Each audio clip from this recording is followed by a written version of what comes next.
fait, c'est des conneries. Le vrai truc, c'est est-ce que vous voulez entreprendre? Si la réponse est oui, vous y allez de suite. Salut la team, j'espère que vous allez bien. Aujourd'hui, je vous fais une vidéo pour vous expliquer un petit peu mon parcours d'entrepreneuriat. Ça fait quasiment 2 ans maintenant que j'ai ma boîte et je vous avoue avoir commis pas mal d'erreurs. En l'occurrence, je vais vous en lister 5 exactement dans cette vidéo et vous donner, je dirais, ou vous dire plutôt comment les éviter. C'est parti. La première erreur que j'ai faite, qui paraît complètement dingue, c'est créer une entreprise où finalement il n'y a pas de marché. Ça paraît complètement fou, mais en fait c'est une erreur très commune. Je donne souvent l'exemple des startups, je dis que 42% des startups échouent parce qu'il n'y a pas de marché. En l'occurrence, moi à l'époque j'étais même pas une startup et j'ai réussi à me planter quand même. C'est-à-dire que à l'époque je travaillais dans l'immobilier et j'ai eu, je dirais durant mon travail, j'ai eu la chance de développer de l'innovation managériale dans cette PME qui fait de l'IMO. Et je me suis dit, mais tiens, il y a un truc à faire sur le territoire où je suis. Donc moi, il faut savoir que je suis basé en Corse. Et je me suis dit, voilà, il y a un truc à faire là-bas. Et j'ai dit, bah go, je vais créer une boîte qui va aider les PME dans l'immobilier à développer l'innovation managériale. Je pense que j'ai dû passer à peu près 300 coups de fil et même pas 10% a compris ce que je faisais et même pas 1% a compris l'intérêt. Et d'ailleurs, finalement, les premiers clients, vrais clients que j'ai eu, c'est les startups. C'est d'ailleurs la raison de mon premier pivot. Donc la leçon de cette erreur, elle est là. Ne cherchez pas à convaincre quelqu'un que votre solution est bien. Cherchez à avoir quelqu'un en client qui est déjà convaincu que ce que vous faites apporte de la valeur. Et c'est super important, ne perdez pas votre temps parce que vous allez perdre 2 fois plus d'énergie. C'est ce qui s'est passé. Moi j'ai passé 300 calls et je me suis épuisé à expliquer déjà de 1 ce que c'était le management. Oui, ça arrive, il existe encore des boîtes comme ça. Ce que c'était l'innovation, là c'était compliqué. Et ensuite c'était de dire regardez pourquoi il faut le faire avec moi.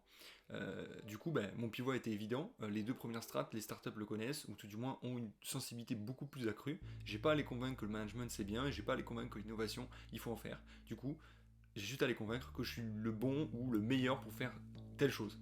En l'occurrence, voilà, c'est vraiment la leçon 1 qu'il faut retenir, c'est ne cherchez pas à avoir des clients que vous devez convaincre déjà par la nature même de votre business.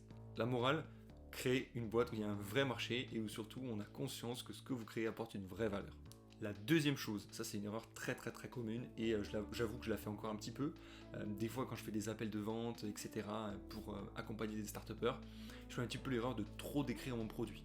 Et ça c'est une erreur fondamentale, c'est le client achète la transformation, le produit il s'en fout. Lui ce qu'il veut c'est le résultat. Tout ce qu'il y a avant, tout ce qu'il y a entre les deux, il s'en fout. Il achète la transformation. Ça c'est du selling, c'est de la vente, mais c'est super important. Donc ce que vous pouvez apprendre vous concrètement, vendez la transformation. Uniquement la transformation. Troisième erreur que j'ai commise, celle-là, je pense que elle est commune, elle est pas si évidente, c'est parce qu'elle est elle est un petit peu vicieuse, en fait je pense que c'est la pire aussi à appréhender, c'est de penser que parce qu'on a un bon produit, notre boîte va marcher. Et en l'occurrence, ça revient un petit peu à l'erreur précédente de dire, quand on fait de la vente, il faut vendre de la transformation. Bah là c'est pareil, votre bon produit, si c'est un excellent produit, super. Par contre, si vous ne transmettez pas finalement ce que va apporter ce produit, c'est mort. Donc d'abord, l'intérêt c'est déjà de réussir à faire des ventes, même avant que votre produit existe, il faut commencer à vendre ce que vous faites. Ça paraît complètement dingue, mais c'est vrai. Et en l'occurrence, il y a beaucoup de start-upers d'ailleurs qui me disent, notamment j'en ai un en tête en particulier, s'il regarde cette vidéo, bah, du coup tant mieux, qui dit voilà, moi je fais une start-up en mode pirate. Et en l'occurrence c'est ça, c'est de dire ben, je crée même pas encore un vrai produit, je dis à mon client que je peux le faire, et en fait je le crée. Euh, Adapté à ce qu'il veut. Voilà, je suis pas archi fan de cette méthode, il n'empêche qu'elle peut marcher et qu'elle est très bien parce que du coup en termes d'investissement et de besoin marché, vous êtes complètement raccord. Il y a un besoin, ok on crée l'outil exprès. Et par contre, la difficulté sera probablement après, c'est réussir à scaler ce produit. Voilà, je vous ai montré un extrême. En tout cas, retenez la leçon générale. Un bon produit ne fait pas que vous allez vendre. Ce qui fait que vous allez vendre, c'est que vous allez avoir des clients. C'est tout. Quatrième erreur, sous-estimer le réseau. Pendant, je pense, plusieurs mois, moi je me suis lancé seul et je me suis dit mais go, je vais y arriver, je vais faire des choses, etc. Et je me suis dit j'ai pas tellement besoin de conseils, je pense que je m'en sors bien, j'ai les connaissances, etc. Ça c'est une erreur fondamentale.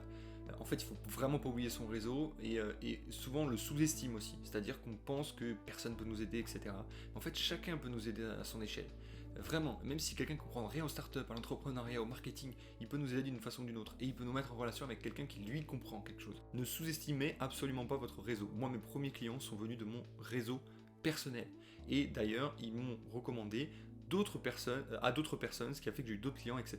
Et c'est comme ça qu'on génère de la récurrence, un premier step, je dirais organique, qui va faire que votre boîte, elle va croître et vous allez réussir à toucher une audience plus large. Mais je vous le dis encore une fois, l'erreur du coup à pas commettre, et du coup pour y remédier, c'est très simple, vous devez pas sous-estimer votre réseau. Très tôt, dès que vous êtes même dans l'idée, vous devez en parler à votre réseau, vos amis, vos proches, etc. Parler, échanger autour de votre idée. Il faut qu'on vous confronte, il faut qu'on vous challenge, il faut qu'on vous dise non mais ça c'est pas bien, ça j'y crois pas, etc. Il faut que ce soit dur dès le début entre guillemets. Alors pas dur, mais dans le sens, c'est pas obligé que ce soit dur, mais ce que je veux dire c'est vraiment que vous soyez challengé très tôt pour voir finalement très tôt vers où vous devez aller. C'est ça qui est important. Parce qu'une fois que vous avez un produit créé après 2 années, 3 années, 4 années, ça devient vraiment compliqué de faire évoluer quelque chose. Vous avez une grosse inertie. Si vous n'avez pas réussi à régénérer une traction, vous êtes même mort en fait. Voilà, mais en tout cas ça il faut le retenir. La 5e erreur, et en fait finalement c'est un petit peu je dirais l'erreur qui vient avant toutes les autres, mais qui est quand même pour moi la conclusion plutôt bonne de cette vidéo, c'est-à-dire que l'erreur en fait c'est de penser que on a une idée, on veut entreprendre, mais voilà, on sent que entreprendre ça nous anime, mais on le fait pas. On sent qu'on a une idée, on sent qu'on veut développer un truc, mais on le fait pas. On dit non, j'attends. J'attends parce que j'ai pas le temps, j'attends parce que j'ai pas l'argent, j'attends parce que j'ai pas les compétences, j'attends parce que je suis pas légitime, j'attends parce que je dois apprendre dans une autre boîte. Ça c'est des infinités d'excuses que j'ai de la part d'entrepreneurs, mais aussi que moi je me suis faite. D'accord? Donc ça c'est vraiment ce qu'il faut comprendre, et en l'occurrence, en fait c'est des conneries. Le vrai truc c'est, est-ce que vous voulez entreprendre? Si la réponse est oui, vous y allez de suite. Il n'y a pas de j'attends, j'apprends, nanana, j'y crois absolument pas. Il faut vraiment y aller de suite, ça c'est une erreur vraiment commune. Moi je pense que j'aurais pu me lancer encore il y a 2 ans, c'est-à-dire que moi ma boîte ça fait bientôt 2 ans qu'elle existe, j'aurais pu me lancer finalement il y a 4 ans, donc j'aurais pu gagner entre guillemets 2 ans de connaissances entrepreneuriales, etc. Et je vous le dis, hein, j'ai appris beaucoup de choses quand j'étais salarié, mais en fait, aujourd'hui ça me sert à rien en fait. Je veux dire, si je suis à un niveau de développement qui, finalement, ce que j'ai appris en salariat, ça me sert pas. En plus, enfin voilà, vous avez vraiment... en fait, quand vous êtes dans un salariat, faut être honnête, vous apprenez à être salarié, c'est tout. Et il n'y a pas de mal à ça. Par contre, si vraiment vous avez la fibre d'entrepreneurial, exploitez-la tout de suite. C'est vraiment une recommandation que je vous donne. Et pour moi, ça vous fait gagner énormément de temps, parce que quand vous reprenez l'entrepreneuriat, quand vous commencez l'entrepreneuriat, que vous ayez 10 ans ou 0 année d'expérience, vous partez, voilà, entre guillemets, à poil, quoi. Je veux dire, c'est zéro, quoi. Vous partez à zéro et vous créez tout. Oui, bien sûr, si vous avez une expérience, vous avez peut-être des insights en marketing, etc., etc. Mais en fait, ce qui va faire que vous allez vraiment faire une boîte qui marche, c'est que vous allez être curieux, vous allez être prêt à apprendre, vous allez vous challenger, vous allez adresser un besoin marché correct, etc. Et tout ça, vous ne la prenez pas en salariat. Tout ça, c'est go, c'est vous, quoi. Parce que vous vendez votre produit, c'est vous qui vous vendez. Vous n'avez pas la... Quand vous êtes salarié, vous déportez les choses, vous dites le risque, c'est pas vous qui le prenez. Quoi que vous disiez, c'est pas vous qui le prenez. Si votre travail est mal fait, oui, c'est sûr, ça va être répercuté sur vous, mais d'un autre côté, la répercussion directe va être sur la boîte, donc sur le dirigeant de la boîte. Je vous le dis, ça c'est vraiment une erreur que j'ai commise, donc ne commettez pas la même erreur. Si vous voulez vous lancer, allez-y tout de suite. Passez à l'action. Vraiment, c'est vraiment l'important. Que vous soyez accompagné ou pas, il faut passer à l'action. Après, c'est une question de choix.